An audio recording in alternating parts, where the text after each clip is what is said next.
Hello friends, welcome to my YouTube channel. तो आज की इस वीडियो में हम बात करेंगे मैट्रिक्स इन्वर्जन मेथड की। तो हमने लास्ट क्लास में क्रैमर्स रूल को देखा था। आज की वीडियो में हम बात करेंगे मैट्रिक्स इन्वर्जन की। मैट्रिक्स इन्वर्जन और क्रैमर्स रूल में से एक क्वेश्चन पक्का आता है, तो इस टॉपिक को आप अच्छे से तैयार करें। अब इसके अंदर भी यहाँ पे आपको दो इक्वेशंस जो होती है वो गिवन होती है। तो हमने यहाँ पे देखा था कि आपके उसके अंदर D1 और D2 वहाँ पे फाइंड करने होते थे। मैट्रिक्स के अंदर यहाँ पे आपको A, X और B इसको फाइंड करना पड़ता है। अब यहाँ पे जो आपका A होता है वो किस तरीके से निकलता है, जो भी आपके कोफिशिएंट होते हैं ना, यहाँ पे हम लिख देंगे 1, 2, 2, 5। X यहाँ पे आ जाएगा आपका X, Y और B होता है आपका 4 और 9। अब यहाँ पे हम इसको सॉल्व करेंगे और ये आता है आपका मैट्रिक्स इन्वर्जन। तो इसको सॉल्व करना स्टार्ट करते हैं। तो यहाँ पे इस इक्वेशन को सॉल्व करने के लिए सबसे पहले हमें यहाँ पे दिया है x is equals to A inverse B. अब इसकी वैल्यू हमें यहाँ पे फाइंड करनी होती है मैट्रिक्स इन्वर्जन मेथड के अंदर। तो यहाँ पे जो हमारा ए मैट्रिक्स है उसको हमें इन्वर्स निकालना है। इन्वर्स निकालना मैंने आपको बहुत बार बताया है। तो इन्वर्स निकालने के लिए सबसे पहले हमें डिटर्मिनेंट निकालना पड़ता है, उसके बाद में हमें माइनर्स निकालने पड़ते हैं, फिर कोफैक्टर, फिर एडजॉइंट और सबसे लास्ट में निकलता है हमारा इन्वर्स। तो इसको स्टार्ट करते हैं। सबसे पहले हम यहाँ पे डिटर्मिनेंट को फाइंड करते हैं। डिटर्मिनेंट निकालने के लिए यहाँ पे हम इसकी मल्टीप्लाई करते हैं इस तरीके से। तो यहाँ पे आ जाएगा आपका 5 माइनस 4 दैट इज़ 1। तो यहाँ पे जो आपका डिटर्मिनेंट ए है वो 0 के इक्वल नहीं आया है। तो इसका क्या मतलब है कि आपका जो इन्वर्स है वो यहाँ पे पॉसिबल है, वो आपका एग्जिस्ट करता है। तो इसको हम बोलेंगे इसके यहाँ पे यूनिक सॉल्यूशन जो है वो फाइंड होंगे। अब हम यहाँ पे सॉल्व करते हैं। तो अब यहाँ पे डिटर्मिनेंट हमने फाइंड कर लिया। अब हमें यहाँ पे निकालना है ए इनवर्स। ए इनवर्स निकालने के लिए सबसे पहले हम यहाँ पे निकालेंगे माइनर। माइनर निकालने के लिए हम यहाँ पे क्या करते हैं, A11 की वैल्यू फाइंड करने के लिए इसको रो वाइज और कॉलम वाइज हम यहाँ पे इसको इनकी वैल्यूज को छोड़ के जो वैल्यूज बच जाती है उसको हम यहाँ पे लिख देंगे। 1 और 2 की वैल्यू को छोड़ के और यहाँ से भी 1 और 2 की, तो यहाँ पे हमारा बचता है 5। इसी तरीके से इस वैल्यूज को छोड़ के और यहाँ पे इसको, तो ये आता है आपका 2। इस तरीके से रो 1 को और कॉलम 2 को यहाँ पे हम छोड़ देंगे, कॉलम 1 को और रो 2 को। तो ये आएगा आपका 2 और 1। माइनर आपका फाइंड हो गया। इसके बाद में अब हम यहाँ पे निकालते हैं इसके कोफैक्टर्स। कोफैक्टर्स निकालने के लिए मैंने यहाँ पे आपको रूल बताया था। A11 आपका फाइंड करते हैं हम -1। अब इन दोनों को ऐड करके ऊपर लिख देते हैं M11। M12 निकलता है आपका -1, 1 + 2 3 M12। तो इस तरीके से हम यहाँ पे कोफैक्टर निकालते हैं। इसके कोफैक्टर्स निकलेंगे यहाँ पे 5 -2 -2 1। अब कोफैक्टर निकालने के बाद में अब हम यहाँ पे निकालते हैं इसका एडजॉइंट। एडजॉइंट निकालने के लिए हमने बताया था यहाँ पे जो भी आपका रो होता है उसको कॉलम के साथ में चेंज कर देंगे। तो 5 -2 इसको हम लिखेंगे 5 -2 -2 1। तो ये आ गया हमारा एडजॉइंट। अब यहाँ पे हमें निकालना है इन्वर्स।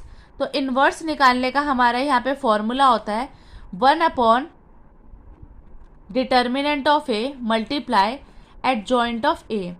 तो यहाँ पे हम लिखते हैं 1/डिटर्मिनेंट। डिटर्मिनेंट आपका आया था 1, 5 -2 -2 1।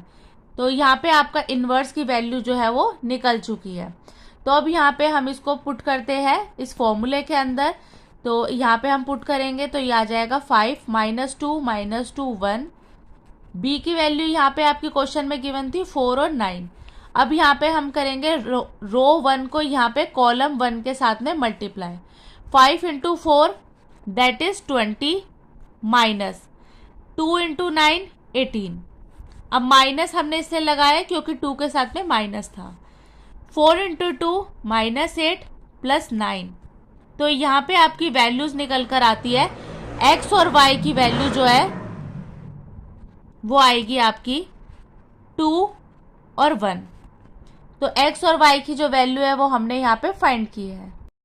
अब यहाँ पे जो आपकी एक्स और वाई की वैल्यूज आई है उसको हम पुट कर देंगे इक्वेशन के अंदर।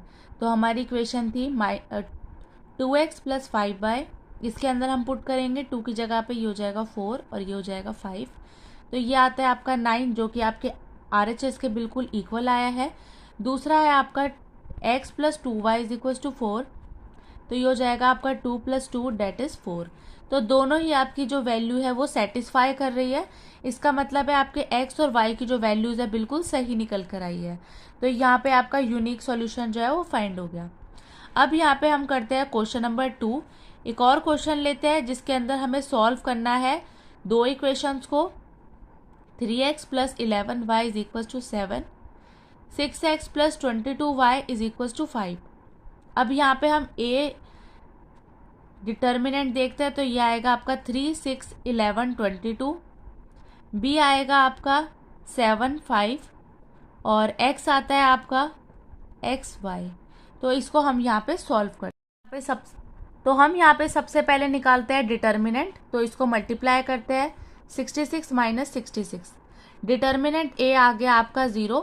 तो यहाँ पे ये a जो है वो 0 के इक्वल आ गया। तो इसका मतलब है इसका जो इन्वर्स है वो पॉसिबल नहीं है, डज नॉट एग्जिस्ट। तो इस कंडीशन के अंदर हमें क्या करना होता है, जब भी हमारा इन्वर्स पॉसिबल नहीं होता तो उस कंडीशन में जो एडजॉइंट होता है ना उसको b के साथ में मल्टीप्लाई करवा के देखते हैं। अगर ये भी हमारा 0 के इक्वल आता है या इक्वल नहीं आता तो हम उसके बाद में इसको सॉल्यूशन को फाइंड करते हैं।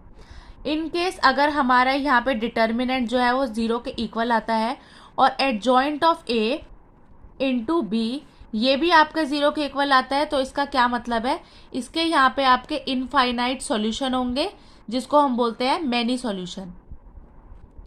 और अगर आपका यहाँ पे डिटर्मिनेंट ऑफ a 0 के इक्वल आया है और आपका adjoint of a into B आपका 0 के इक्वल नहीं आया है, इस कंडीशन में आता है आपका नो सॉल्यूशन या फिर 0 सॉल्यूशन। तो यहाँ पे अब हम इसको सॉल्व करते हैं। तो सबसे पहले अब हमें यहाँ पे माइनर निकालना पड़ेगा। माइनर निकालने के लिए यहाँ पे आ जाएगा आपका 22, 6, 11 और 3। आप भी इसी तरीके से प्रैक्टिस करेंगे तो आपको ज़्यादा इसके लिए सोचना नहीं पड़ेगा। माइनर, कोफैक्टर, एडजॉइंट ये बहुत ही इजीली यहाँ पे आपके फाइंड हो जाते हैं। माइनर निकल के आ गया। अब हम यहाँ पे निकालते हैं इसका कोफैक्टर। तो यहाँ पे बस हमें साइन चेंज करने होते हैं। अब हम निकालते हैं यहाँ पे एडजॉइंट। तो एडजॉइंट ऑफ a निकालते हैं। यहाँ पे आ जाएगा 22 माइनस 6 माइनस 11 3। अब एडजॉइंट हमारा निकल कर आ गया। अब इसको b के साथ में मल्टीप्लाई करते हैं।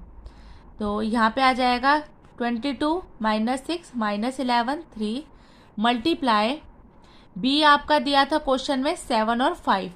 तो इसको हमें यहाँ पे मल्टीप्लाई करना है। 22 को 7 के साथ में मल्टीप्लाई करेंगे तो ये आ जाएगा आपका 154 माइनस 55 माइनस 42 प्लस 15। तो यहाँ पे आपका x और y की वैल्यूज़ आ जाएगी 99 माइनस 27। तो ये वैल्यूज़ हमने यहाँ पे फाइंड कर ली। अब ये आपका जो एडजॉइंट था a का वो b के साथ में इसने 0 सॉल्यूशन नहीं बनाया है, तो इसका क्या मतलब है, यहाँ पे आएगा आपका नो सॉल्यूशन।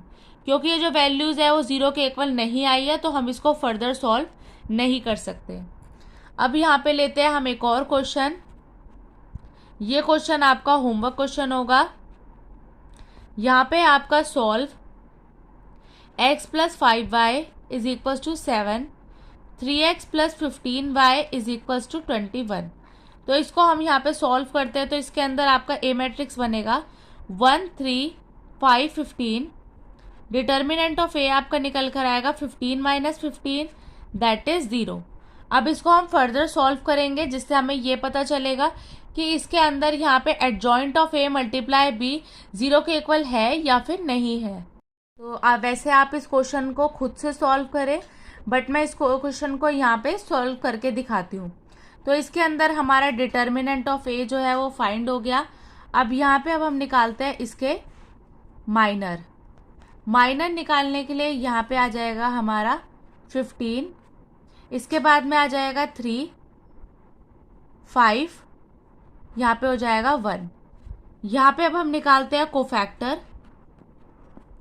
कोफैक्टर निकालने के लिए आ जाएगा 15 माइनस 3 -5 और 1। यहाँ पे अब हम निकालते हैं एडजॉइंट।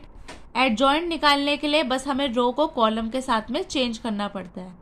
तो यहाँ पे अब हमारा आ गया एडजॉइंट।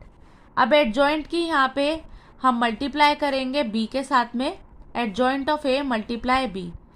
तो इससे हमें पता चलेगा कि इसके नो सॉल्यूशन है या फिर इनफाइनाइट सॉल्यूशन है। यहाँ पे हमारा जो बी था वो उसकी वैल्यू थी 7 और 21। तो इसको हम यहाँ पे सॉल्व करते हैं तो ये आ जाएगा आपका 105 प्लस 105 माइनस 21 प्लस 21। तो यहाँ पे आप देख सकते हैं कि ये आपका आ जाएगा 0 0। तो इससे हमें क्या पता चला कि इसके जो सॉल्यूशन है वो यहाँ पे इनफाइनाइट सॉल्यूशन जो है वो पॉसिबल है। तो जिसको हम बोलते हैं मैनी सॉल्यूशन।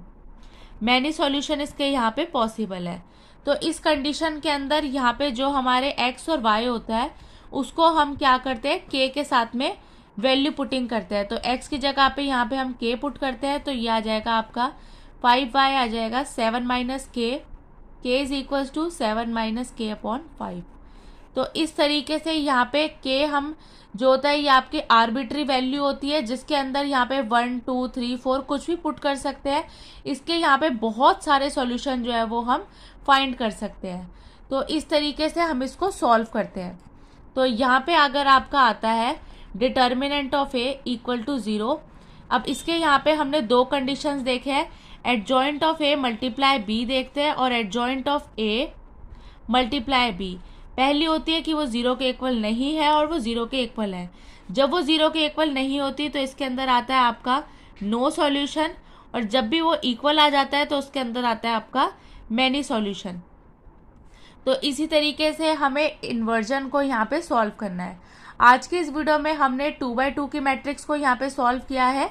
अब नेक्स्ट क्लास में हम यहाँ पे 3x3 की मैट्रिक्स को यहाँ पे सॉल्व करेंगे।